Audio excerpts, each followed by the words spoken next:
The sun had barely risen over the skyline of Atlanta, casting a soft glow on the facade of the Blue Ridge Bank. Inside, the lobby buzzed with the day's early birds. At the heart of this flurry was the bank's new branch manager, Ms. Susan Marley.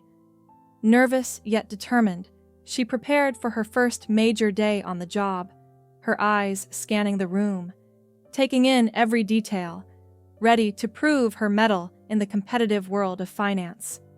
As the morning wore on, a middle-aged black man entered the bank. His presence was unassuming, clad in simple attire, a plain shirt and faded jeans, but with a confident stride that spoke of a quiet dignity.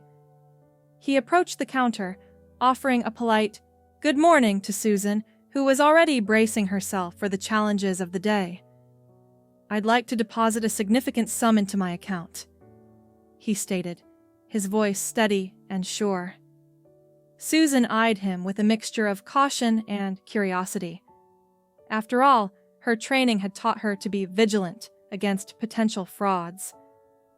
"We'll need to verify your account details first," she responded, her tone more clipped than intended. The man nodded understandingly, handing over his identification and account information, mentioning casually, "You might want to prepare for the deposit. It's quite substantial, $200 million. Susan's professionalism faltered as her disbelief took over. She leaned forward, scrutinizing the man's face and the documents before her. "Are you certain these details are correct?" she asked, her voice a whisper of suspicion. The man's calm unwavered. "Yes, and I assure you, the transaction is legitimate." Despite his reassurances, Susan's doubt deepened, her thoughts racing. Was this an elaborate scam? Her skepticism hardened into resolve. "Listen, sir, if this is some kind of joke, I must ask you to leave before I call security." The man remained serene, a stark contrast to Susan's growing agitation.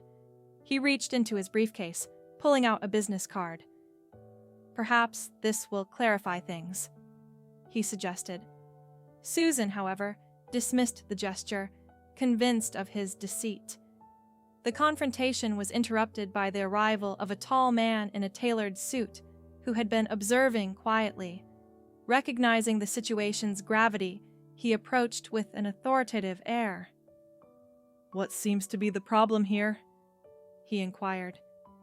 As Susan recounted her suspicions, the newcomer's expression changed to one of recognition upon seeing the man's business card. "Mrs. Marley, you may not realize, but this gentleman is Mr. Barack Obama, a highly respected figure and a pivotal investor in our institution." Susan's confidence shattered as the truth dawned upon her.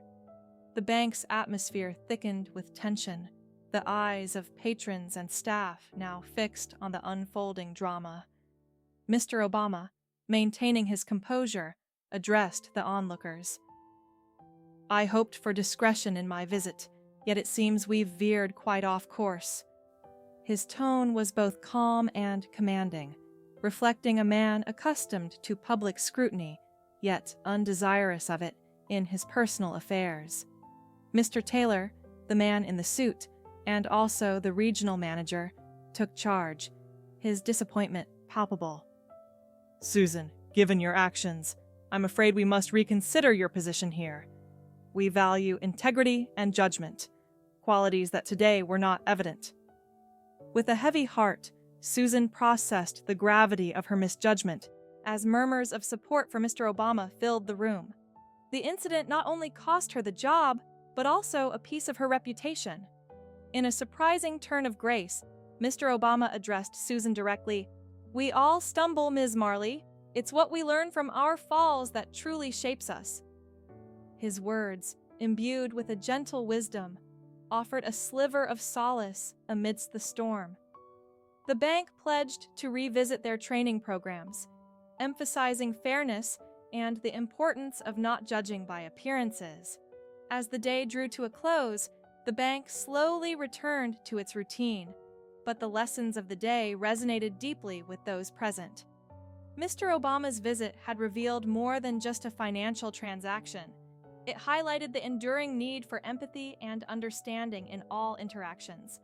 And for Susan, it was a hard but valuable lesson in the power of humility and the importance of second chances.